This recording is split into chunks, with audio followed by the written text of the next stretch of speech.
Good afternoon. I'm Joy Case with Imagine It TV.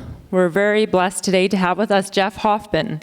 He's a successful entrepreneur, proven CEO, worldwide motivational speaker, published author, Hollywood film producer, and a producer of a Grammy-winning jazz album. In his career, he has been the founder of multiple startups. He's been the CEO of both public and private companies and has served as senior executive in many capacities. Jeff has been a part of a number of well-known companies, including Priceline, UBID, CTI, Color Jar, and more. Today, Jeff serves on the boards of companies in the US, Europe, South America, Africa, and Asia.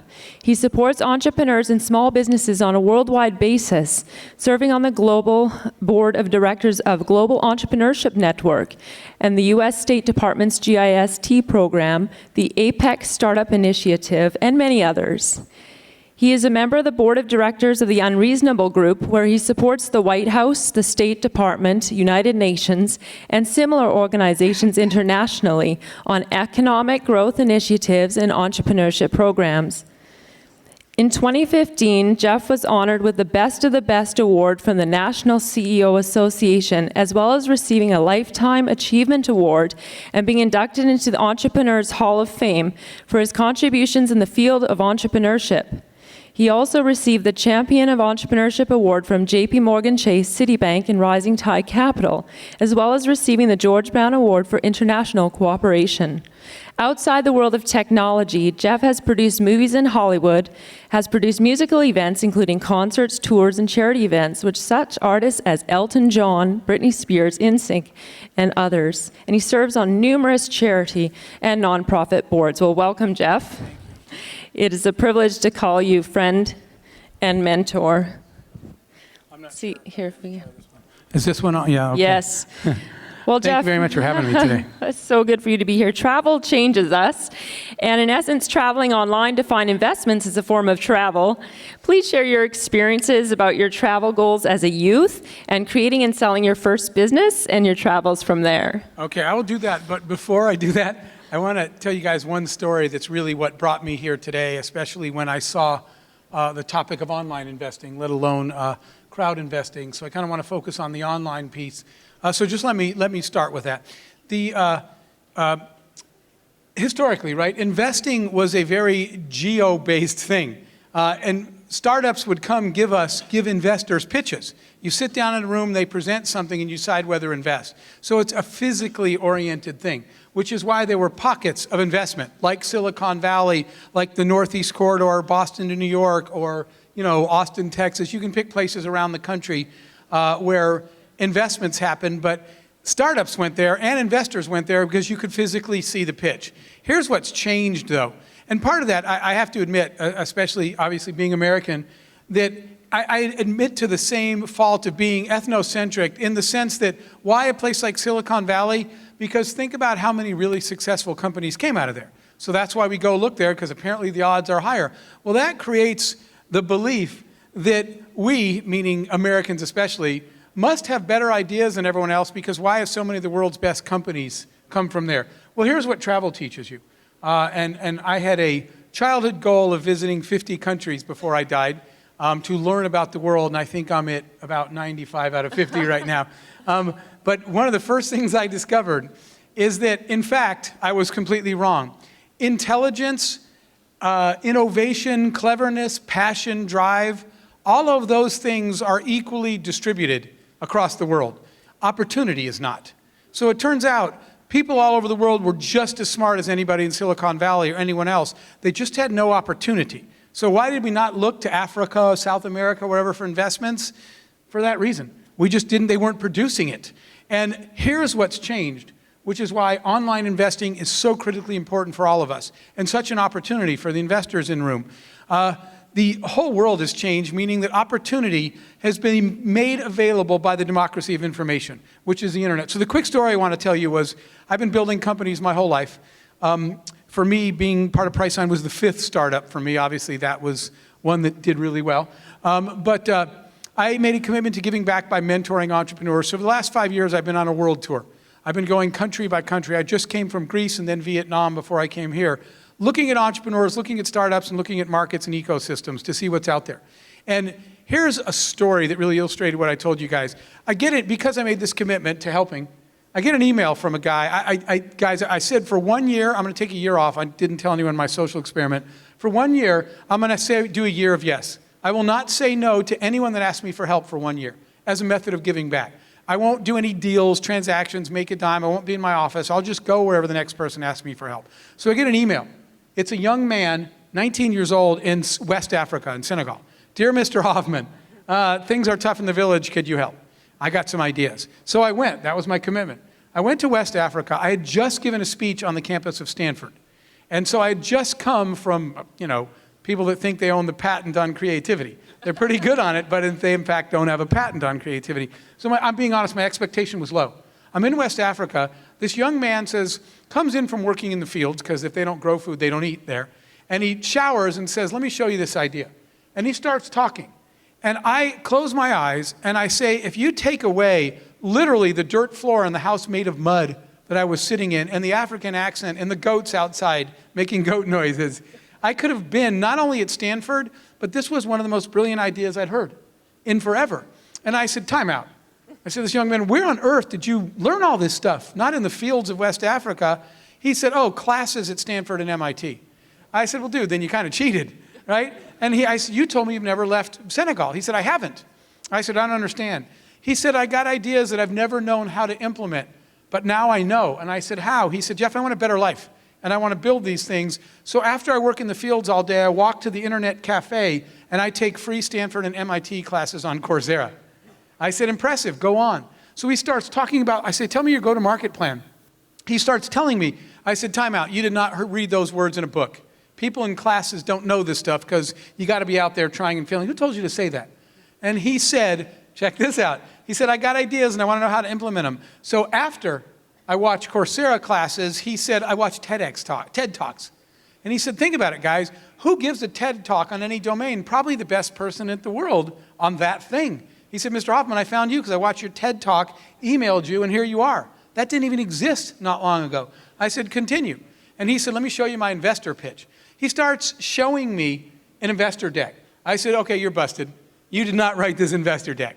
No one in any of those things taught you how to write. This is fantastic. And I said, where did you learn this? And he said, let me say it again. I got ideas. I want to learn how to build them. So after I take Coursera classes and watch TED Talks, he said, I go to SlideShare. And I downloaded the 10 best investor pitches given anywhere in the world this week. That's what SlideShare does. This young man's company, I've been mentoring him ever since. We funded him.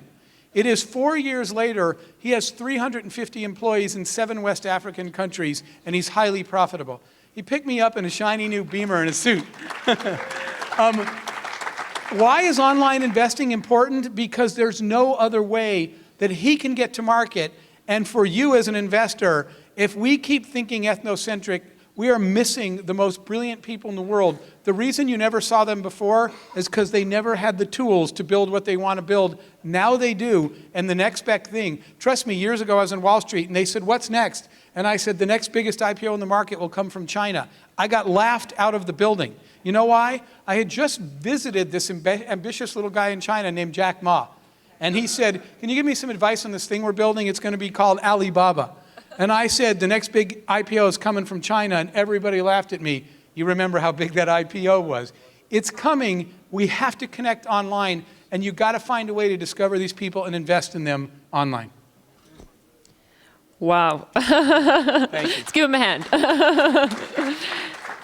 Your company, Priceline, is ranked by Forbes as one of the world's most innovative companies. What's the secret sauce to Priceline's success? Well, I'll say this. It's the secret sauce, I think, to every company. There's a big thing written outside my office when you come visit me.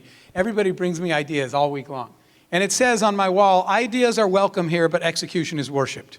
Everybody's got ideas, nobody knows how to execute. Either they just don't try because they don't know the answers and they're afraid, or it is really hard. And it is really hard. Being excellent is hard, and executing. So I will tell you something. I was particularly proud. Forbes, not only is Priceline, the last time I saw the market cap, it was like $87 billion for a startup started by a group of people on a table, like every other startup.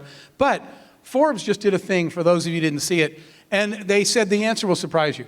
They said, which Fortune 500 company over the last decade was the best performing investment you could make, and no one guessed it right. But they just said, if you Google this, over the last decade, the number one performing Fortune 500 company was Priceline. 40 consecutive quarters of pretty much beating Wall Street estimates of profitability. There is one reason for that: operational excellence. The company focused on day one from building an operationally excellent company. Entrepreneurs brag about their work ethic. I work 8 days a week, I never sleep. You're not a hero, you're inefficient, right? If you can't figure out how to design a company so you can go home, what are you bragging about? You're bragging about your inefficiency. I have to be at work 8 days a week because my company doesn't run without me.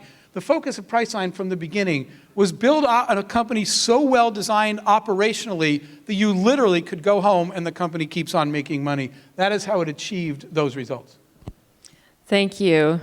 You often quote Twain saying that travel is the fatal enemy of prejudice. Please tell a bit more about your travels abroad and how meeting entrepreneurs has influenced you and your work.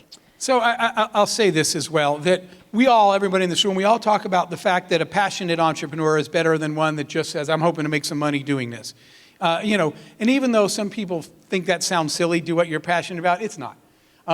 Because the privilege, I think being an entrepreneur is a privilege, not a job. I have had a very blessed life because I chose this career path. Things I never dreamed of doing, I got to do because I chose to be an entrepreneur. The privilege of entrepreneurship is that you get to design the job you want. And instead of complaining about a company, why don't you just design one that works the way you think companies should work? I worked at a company in my brief corporate career that there were a lot of things I hated. So one day I said, you know what, I'm just going to start a company where there is no gender, there is no race, there is no age, and there is no ethnicity. There's only results. I don't care what you look like. If you perform, you win here, and you get rewarded. And I was thinking, I'll just make that company. That's what entrepreneurs do. So my dream, though, was I wanted to see the world. Like I said, before I died, I had a childhood dream to visit 50 countries. So it's probably less surprising now that I was involved in companies that were travel companies. Why work that hard if it's not leading you to the life you want to live? My very first, I'll say this very quickly, my very first company, because my goal was to live my life of dreams traveling, but to build a company that I wanted to build. My very first company happened when I was standing in line at an airport for an hour just to check in and get a boarding pass. Got very frustrated. You stand there for an hour and they just hit print and hand you a boarding pass? Are you kidding me? It's a sheet of paper with a barcode on it. And I remember arguing with the airline person, why can't I print my own boarding pass? She said, only airlines can print this. Next. And I was like, I stood here for an hour and she said, next. So my first startup, I'd quit my corporate job, I was an unemployed 20-something, was I went home and I could not sleep until we designed. Today when you go to an airport and check in at a kiosk, we designed and patented and sold in airports all over the world check-in kiosks, which turned out to be a pretty good startup because every airport on the planet bought the product, and then later we sold the company. Solving a problem in a space that you're excited about. My job literally was to fly to a different country every week and install these things in airports. Doesn't get any better than doing what you want to do and making money doing it and running a business. That's what I look for in investments. Is this an entrepreneur that's doing this because this is something they really care about doing, or is it just, I'm just trying to make some bucks? By the way, I have no idea what the question was. Sorry. You have so many wonderful stories of all your experiences. Love to hear a few examples of entrepreneurs whose lives were changed because they had access to the online communications and online investing. Yeah, so I can tell you two, because they were I was particularly proud of them. I have spent a lot of the last 2 years, especially working with, for example, women's groups and returning veterans, and we've literally been working with 4 ex-cons out of federal prison that we're turning into tech entrepreneurs to show that if you make one bad decision in your life, it shouldn't be a life sentence. They're not bad people, they made a bad decision. So we've been working with a lot of these groups. So working with a lot of women's groups and women entrepreneurs, I'll just tell you 2 quick ones that would not have happened if not for you guys investing and for the technology to enable online investing and crowdfunding in these things. So one of them was a young girl that I met in Peru that lived in a part of Peru where they make their own homes out of trash, basically. They drag trash around them to stay out of the monsoons. On the sides of hills, if any of you have ever been there, that are so muddy that when it rains, they literally can't get home. I watch people climb 3/4 the way up, then slide face first in the mud back. Talk about a loss of dignity. They can't even get to their home. By the way, we installed staircases last time we were there. But I met a young woman, and she said, my only way out is education. And she said, but in South America, they don't send a lot of the girls to school. If they have a son, they send them. And she said, look, I'm smarter than my brother. I need a chance. And there wasn't one. So she went online and taught herself to write code through free online classes. Then she went out and she literally, in an empty building where she was squatting with borrowed computers, what she started doing was walking through the slums, interviewing teenage girls, finding the smartest ones, walking them down into the city, into this abandoned building, and teaching them to code. This girl's name is Mariana. She did this on her own. These girls, I was just down there with them, checking on the girls again. They walk 2.5 hours each way every day to get this training. It takes her on average 4 months to teach them to write code. Then they go on online, this is important too, online systems like Odesk or Elance, and they bid on jobs.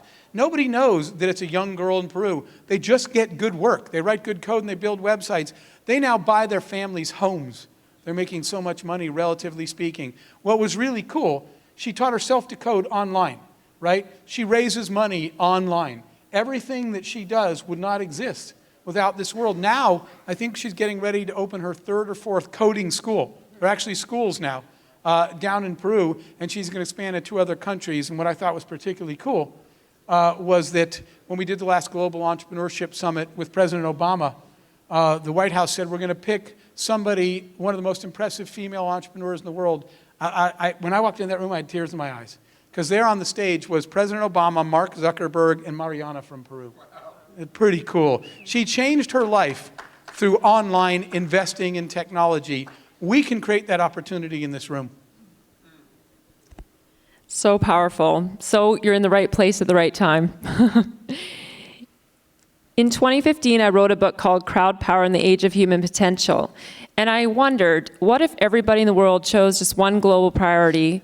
And I made 8 global priorities that I thought were the most important, and I put them on a website, anideanation.com. So in this book, although the technology is now outdated because that was written in 2015, and we're here now, the concepts are there. And I would like to challenge you to look at what I call the 8 global priorities and to say which one your heart aligns with. We need more Jeffs in the world. There's only one Jeff Hoffman, so if you want to speak with him, he will be available to speak with you after about 5:05 today. But it's really important that we reach out to people in developing countries and all around us who have the brilliance and the ideas of how to make their communities stronger and better, and to align with them and help them by investing in their companies. And so one of the global priorities we talk about is justice. You mentioned this a little bit of helping former prisoners become entrepreneurs. How is your mentorship like with those people? And you've made that very valid, important point, where they had made a wrong choice. And in fact, there's lots of challenges with the justice system, and I won't comment on that. But it's quite sad and scary. Tell us a little bit how that mentorship went. So let me say this, another fundamental belief I have that's also written on my wall. If you want to make the world a better place, unleash armies of entrepreneurs, right? So the whole concept that we can actually be profitable, which I have to tell entrepreneurs that tell me, I don't care about money, I just want to help. What we have to tell them is, do you want to help 10 people or a million? And they say a million, I say, then we need to make some money. Money scales your ability to help people. So that being said, we're trying to scale create as many entrepreneurs as we can, but one of the things that I've learned along the way is entrepreneurship's not a destination, it's a tool set. And people come to me now and they say, hey Jeff, I'm an entrepreneur. And I say, really, tell me about it. And they say, well, I have an office, I have a website, I have a business card, right? I have a logo. And I say, you have everything but an idea, right? What are you? They just declare themselves an entrepreneur. Entrepreneurship's not the destination. It's literally just the tool belt you strap on when you got to get something done. It's all about the getting done. So the skill set of entrepreneurship turns out to be the skill set of self-determination. And I tell people, stop selling entrepreneurship. Don't ask people, do you want to be an entrepreneur? Because they think that means they need to create apps or build a website. When I ask people, I'll ask young girls, you want to be an entrepreneur when you grow up? And they say, I wasn't planning to be tech. And I say, fine, be agro, be fashion. And they say, well, then I'm not an entrepreneur, because they think it's tech. It's poorly marketed. What you are is a problem solver. There's something in the world you're going to fix or make better. That takes a set of skills. That set of skills is called entrepreneurship. So here's something, just being very real, that I discovered that I didn't know. You want to know who has a really good skill set already for entrepreneurs? I'm being honest, guys. Drug dealers. I met these drug dealers. I said, tell me how you ran your business. They told me about money management. They told me about building teams and staff. They told me about distribution. And when I was done, I said, oh my God, that just sounds like me, except mine's legal. But we're doing the same thing. We have taken some people that said, I made a bad decision because I had no options. I didn't want to run drugs. I had no option. And we've said, you already have the built-in skill set of being an entrepreneur. Let's just go build companies. And it's been phenomenal to see them apply their skill set to real businesses that solve real problems. Again, what I said before was talent is evenly distributed by zip code, opportunity isn't. Entrepreneurship is the shovel you use to go dig your own opportunity. That's what we're finding, that if we hand them a shovel and teach them how to use it, they'll dig their own future. Absolutely. And what's your best advice to entrepreneurs right now seeking investments online? So I think the biggest issue, again, which is why I wanted to come talk to you guys today, is awareness. And in the online world, that means connectivity and networking. What we are not doing, and I'm just giving a broad observation, what we are not doing well as a group is connecting each other and finding each other. Everywhere I am, last week in Vietnam, right? I'm standing in an event, we did a thing called Startup Vietnam. We did one the week before in Greece called Disrupt Greece, where we said Greece has a lot of problems. Instead of waiting for the government, why don't we rally all the entrepreneurs in the country and say, just fix the country yourself. They actually can do that. Vietnam said, we want to reboot, we want to design the new Vietnam. Governments will do what they can, but we said to the entrepreneurs, you do it. And they were in the process of doing that. So what's not happening is, I can't tell you how many times I will be standing there in Vietnam and meeting a young woman who's got an idea and thinking, the guy that I literally just met in the lunchroom, Jim, who's an investor in Connecticut, thinking, Jim, I've got to connect these two people. Jim is looking for investment, right, in a different part of the world or unique ideas in a certain industry. This person's looking for money. They'll never find each other. So online connectivity, tool sets, but literally it's all of us pledging to share, right? It's the rising boat lifts all tides. I know people that have, and you guys have all been through one of these, where I'll say, hey, this is my friend Joy, and later they do the deal and somebody calls me and says, you owe me some money. I said, what for? And they said, well, I introduced you to Joy. I said, are you kidding? We were walking down the hall, you said, this is Joy. And they said, well, I want money for that. If that's your attitude, we'll get nowhere. If people understand that the more we share, the more everybody benefits, it raises the whole thing. So I think the thing we need is more connectivity. Everybody you meet, you should not only be cataloging and attributing, but putting online somewhere that you can find them again. I've got to find Jim in Connecticut and connect him to this young girl in Vietnam because her idea and his funding will create magic. We just got to get better at that. Well, first of all, I have to say thank you for that. That is huge, and that is the most important advice that we can all have today. So thank you so much, Jeff, for that great advice.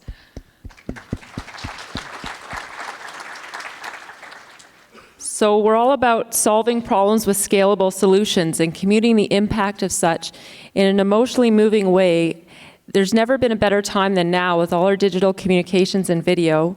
Well, our company is poised to bring this one giant step further into virtual reality. And we're introducing a social virtual reality company called Imaginate TV. We're pleased to have yourself, Jeff, as well as Joseph Holm and Devin Thorpe on our board of advisors. We will be having a token generating event, which in America, as you know, we refer to as ICOs, taking place in November for our utility cryptocurrency for digital assets created and exchanged in our social VR worlds.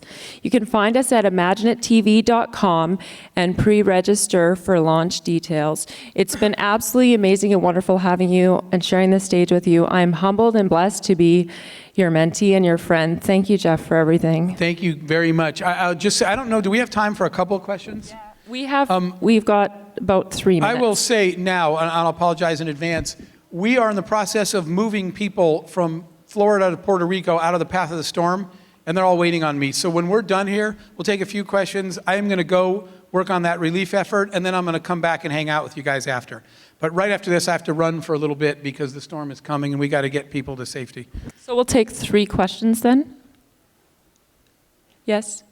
What's your best strategy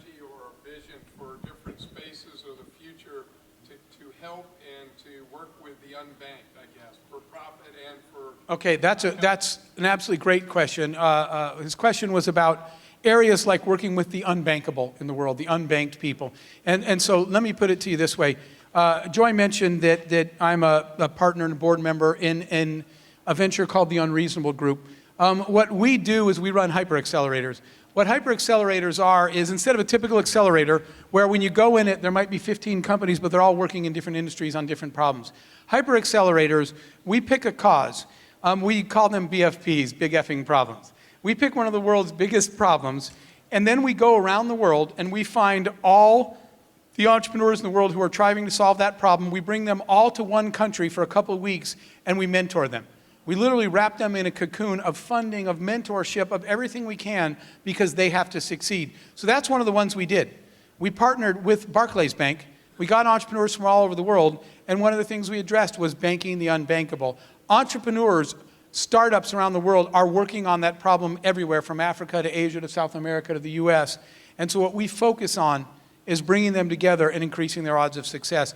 We just announced a deal that I'm particularly proud of, that the United Nations announced, obviously, the 17 sustainable goals, and the United Nations announced that they selected us at Unreasonable to partner with them. We will be doing 17 accelerators around the world. Each one will be focused on addressing one of the United Nations 17 sustainable goals, and we'll find the best entrepreneurs in the world. We will bring them together to attack all 17 of those goals until we can fix them all. So thank you for asking. That's something we're really focused on. Pardon? It's Unreasonable Group, yes. Yes, if you want to look, but really appreciate that. I also happen to be on the board of the Global Entrepreneurship Network that runs Global Entrepreneurship Week and the Global Entrepreneurship Congress. We are proud to announce we've now connected online and electronically 172 countries have joined our network. Last year, if any of you know of Global Entrepreneurship Week, we were able to have our network conduct 30,000 events across the world that 10 million people came to in 1 week to celebrate entrepreneurship. So that's the other organization I'd welcome you to look into, but trying to attack the world's problems through entrepreneurship. Did you have a? Yes. What are your thoughts on ICO? Do you want to take that one? The question was thoughts on ICO, and I'm going to tell you, I never answer questions I don't know the answer to. I hate it when people that are, just because they have the microphone, they just answer because they think they're supposed to. I will not label myself enough of an expert yet, and I feel like I'd be doing you guys a disservice to answer it. I have a lot of questions myself, and until I know answers to them, I don't think I should answer just because they gave me a mic. I'll I answer wish I had a them better for answer. him, and then we'll talk. One more. Anybody? Got one back here. All right, Yes. we actually, through these lights, can't see past row 2. Yes, sir. All right? Yes, please. You mentioned, I found this outside. You mentioned that you deal with women in the third world countries. We're developing technology where women are being trained to do women's health examinations because there's 4 million women that die every year, cervical cancer, pregnancy, etc. We're looking for women to come into these programs. My question is, do you have a way to get in touch with people in the third world countries where we can collect more of these women? Absolutely. So I'll say that to all of you. Again, I'm going to go help on this relief effort, and I'll be back out here within the hour. Wherever you guys are, I'll hang out. I would love to talk to anybody about it. Again, like I said, we have a network that spans 170 countries. We have people on the ground on every one of those countries. They know all the local entrepreneurs, and they know the problems that are being solved. I mean, for example, for me personally, I would have never known that the million, just take Africa, the million young African women that miss 1 week out of every month of school because they had a period. I mean, things like that, right? Issues like that, we have people on the ground everywhere addressing to make sure women are getting the same fair chance. I would be happy to connect you or anyone else so we can talk afterwards. Unfortunately, we got to wrap up. Thank you guys very much. Thank you, Jeff. Let's give him a big round of applause. Thanks, Jeff.